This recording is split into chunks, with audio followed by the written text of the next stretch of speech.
विधान परिषदेच्या आमदारकीसाठी राजकीय हालचालींना वेग आला असून इच्छुक नेत्यांची चुरस वाढली आहे।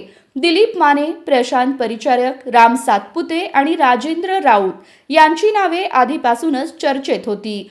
मंत्री चंद्रकांत पाटील यांनी राऊत यांना संधी मिळण्याचे संकेत दिल्याने त्यांच्या नावाला अधिक बळ मिळालं।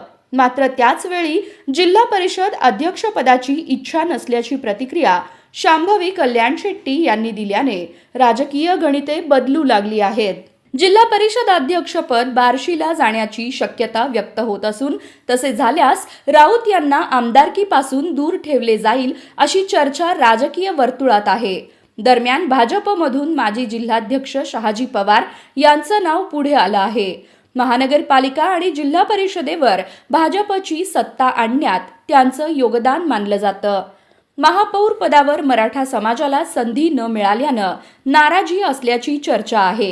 ही नाराजी दूर करण्यासाठी शहाजी पवार यांना आमदारकीची संधी दिली जाऊ शकते अशी शक्यता जाणकार व्यक्त करत आहेत। त्यामुळे भाजप हायकमांडच्या अंतिम निर्णयाकडे सर्वांचं लक्ष लागलं आहे।